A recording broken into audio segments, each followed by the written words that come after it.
and he's not a good person. Around this area of our president, we know. Burkina Faso's president is everywhere, on murals, and now in controversy. They called him Africa's savior, but now reports say the revolution might be a lie. Fake trains, fake reforms, a real war is getting worse. And behind it all, Russia's shadow, AI deepfakes, and vanishing journalists. So, who is Ibrahim Traoré? A liberator? A puppet? Or the most dangerous illusion in Africa? Let's find out.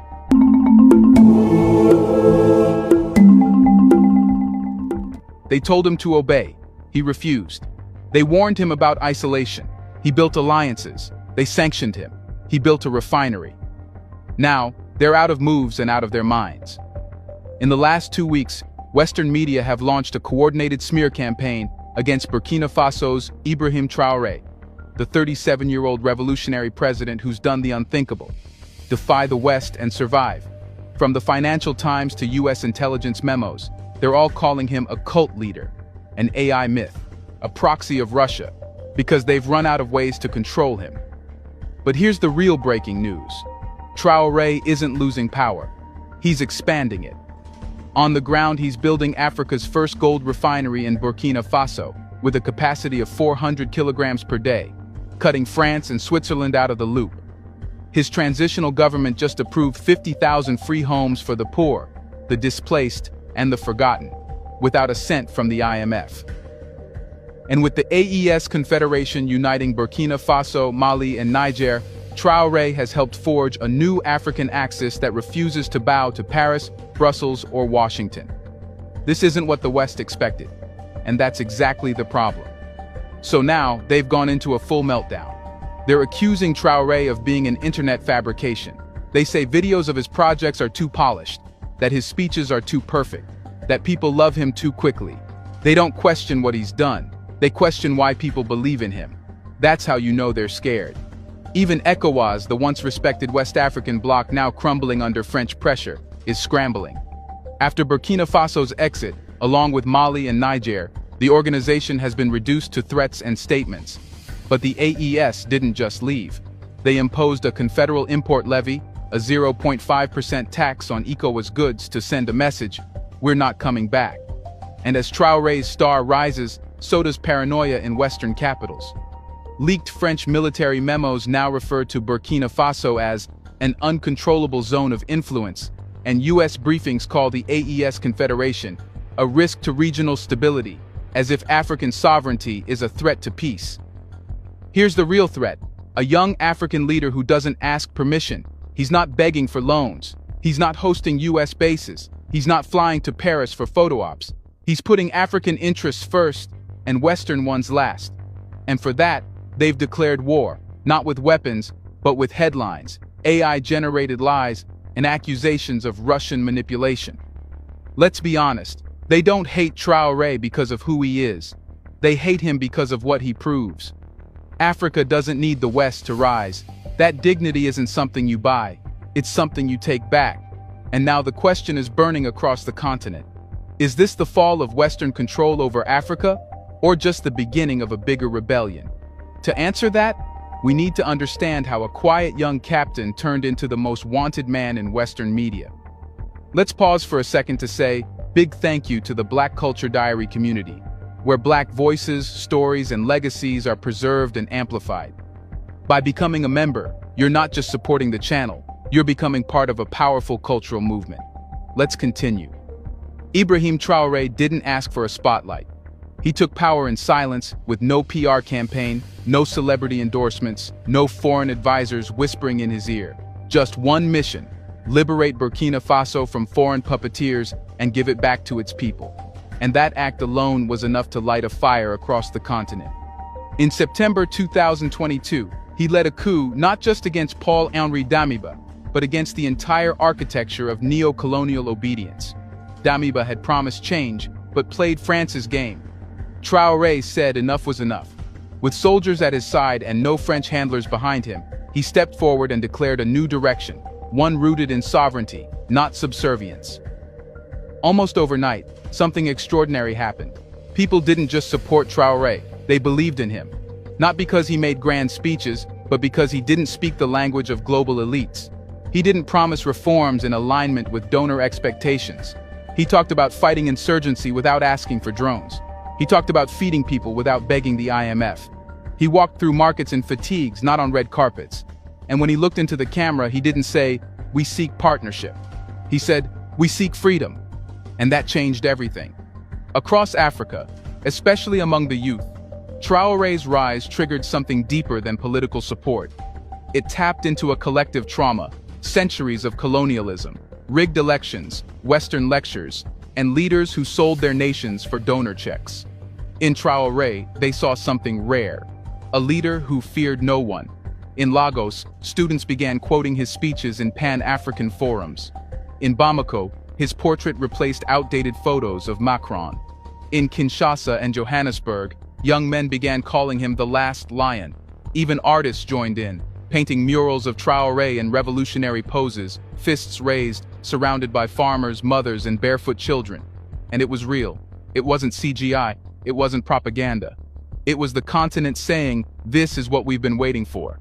The West, of course, couldn't understand it. How can they love him? They asked. He didn't even run in an election. But they forget something. Elections don't matter when every ballot box is rigged with colonial strings. Africans don't want Western-style democracy. They want dignity, security, and sovereignty. And Traoré gave them the one thing no Western-backed regime ever could: pride. He spoke their truth.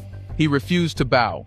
He didn't go to Paris. He stayed home and built gold refineries, housing for the poor, food for the displaced. He partnered with Mali and Niger, not to talk, but to act.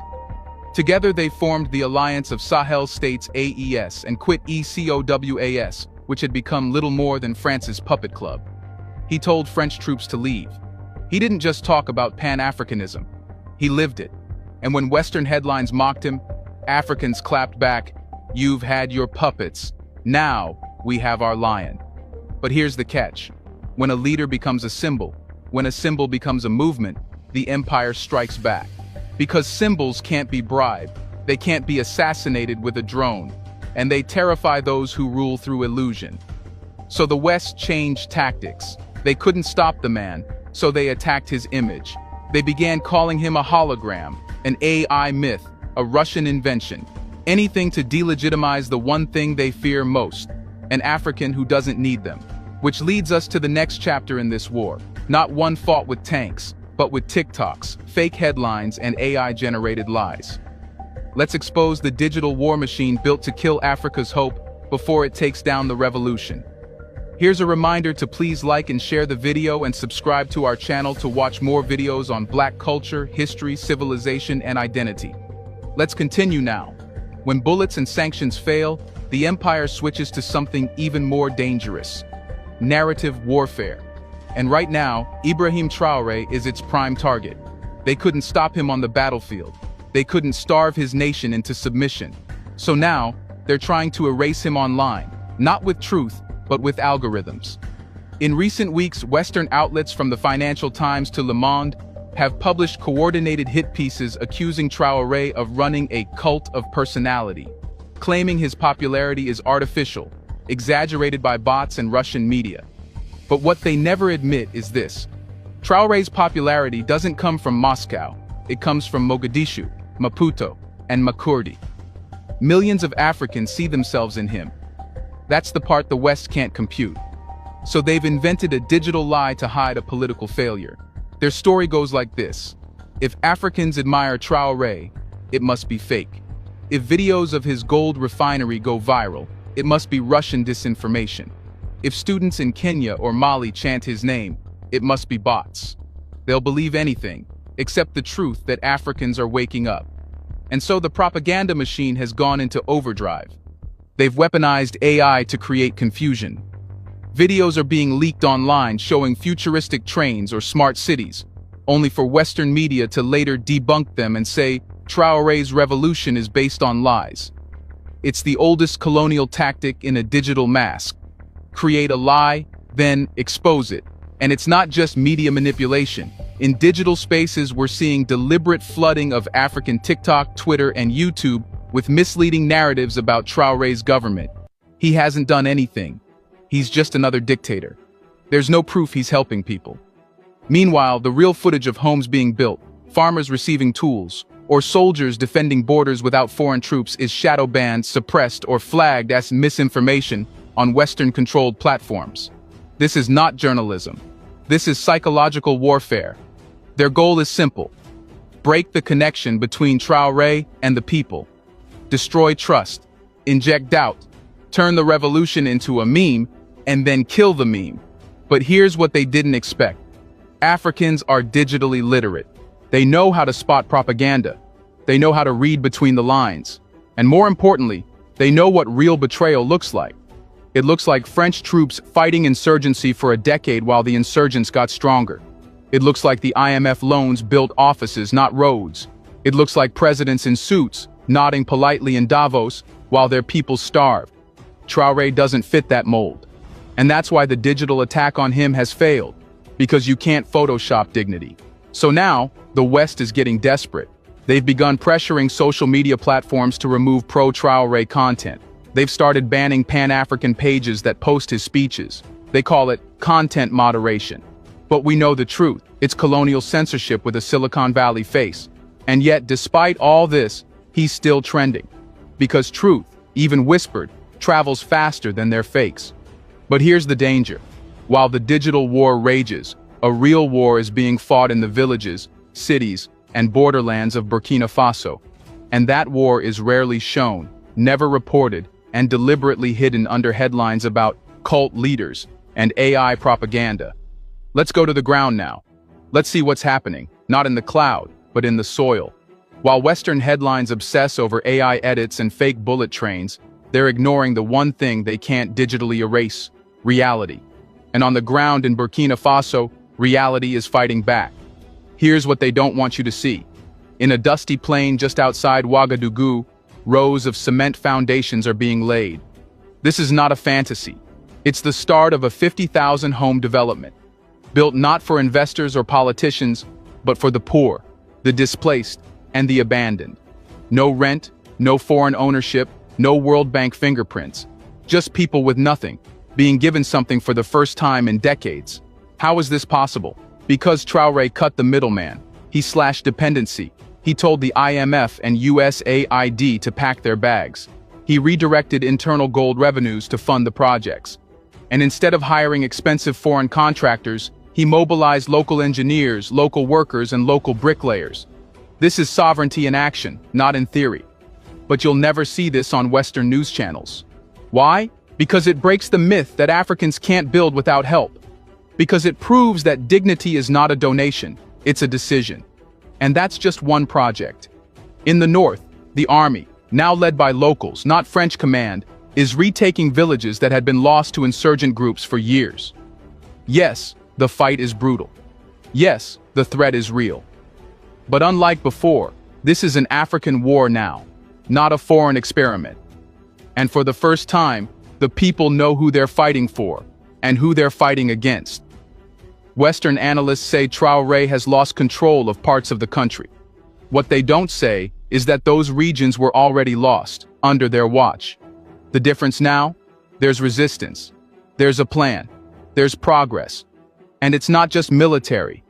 Burkina Faso is building its gold refinery, a direct slap in the face to France and Switzerland, who for decades controlled Burkina's gold exports, took their cut, and sold it back at inflated prices. But not anymore. The new refinery, processing 400 kilograms of gold per day, is a declaration. Africa will no longer export its wealth raw and import it refined. That one move has shaken the colonial economy to its core. And then there's the food revolution. While Western nations shipped in grain to keep the region begging, Traoré pivoted to local agriculture. He invested in smallholder farmers, empowered cooperatives, and helped launch food programs that feed refugees from their soil, not foreign charity. Burkina Faso is even supplying rice to neighboring African nations through Les Moulins du Sahel, its regional brand. That's what terrifies the West. Not the fake videos, not the slogans, but the fact that it's working. Because for every school reopened, every piece of land restored, every young person trained in agriculture or engineering, not propaganda, Traoré chips away at the lie they've sold for 60 years. Africa can't stand without them. And so, they scream dictatorship. They cry repression. They say freedom is under threat when the only freedom they're worried about is Africa freeing itself from their grip. Of course, the fight is far from over. The challenges are real. Security remains fragile. Resources are thin. And the Western machine continues to pump lies into the bloodstream of global media. But here's what they can't compute. Despite all the hardship, Burkinabe people are hopeful again. Not because someone gave them aid, but because someone finally gave them control. And that's why the empire is shaking. Because when the illusion of helplessness dies, Africa rises. But before we close, we must ask one last question. What does Traoré represent, not just for Burkina Faso, but for the future of the continent? Is he a president, a symbol, or something much bigger? The West says Ibrahim Traoré is dangerous, but here's the truth they can't hide. He's dangerous only to them. To Africa, he is a reminder of what was stolen and what can still be reclaimed. This is not about one man. It never was. It's about a shift in global power, the end of the era when African presidents were chosen in Paris, when budgets were signed off in Washington, and when development meant dependency. Traoré is the first leader of this new chapter, but he won't be the last. He doesn't wear the mask of diplomacy. He wears dusty boots and talks like a soldier, because that's what this moment demands, not polished speeches at climate summits, but raw leadership in the trenches of economic war, propaganda battles, and neo-colonial aggression. Western media says he's not elected. But when has the West ever respected African elections? They applauded the coups that served them. They supported tyrants who kissed their rings. And they turned a blind eye every time a democratically elected leader looted their people and handed over mining rights to France, the US, or Glencore. Traoré didn't play that game. He took back the gold. He took back the land. He took back the right to define development on African terms. And for that, he is called a threat. They call him a Russian puppet, but he made it clear. Burkina Faso is nobody's puppet, East or West. If he partners with Russia, it's because they respect sovereignty, not because they command it. If he rejects France, it's because they've spent decades pretending to help while bleeding Africa dry. And here's what the empire fears most, that Africa is listening, that Mali is listening, that Niger is already marching in step, that Ghana, Chad, Togo, and even Nigeria are now watching carefully, not through foreign newspapers, but through their people, their youth, their dreams. What Traoré has done is far more powerful than a policy or speech. He's made it clear that we don't need them. Not to tell us what's democratic, not to tell us what's sustainable, not to tell us who our heroes are. For the first time in decades, Africa is not asking the world for help. It's asking it to step aside. And in that silence, a new anthem is rising. One sung in Bambara, Moor, Hausa, and Kiswahili. One that says, "We are the architects now. We are the authors of our freedom. And if you won't let us rise with you, we'll rise without you." Ibrahim Traoré may not be perfect. No leader is. But he is ours. And that, above all else, is what terrifies them. Do you think West's criticism is nothing but hate? Or is it fear? Let us know in the comments section. Why do they fear Traoré this much? Do you want to watch more videos like this one? If so, subscribe to our channel and press the bell icon next to it. We have decided to bring videos on something nobody talks about, the Black culture, civilization, history, and evidence about how glorious Blacks have been. Thanks for watching, and until the next video, stay tuned.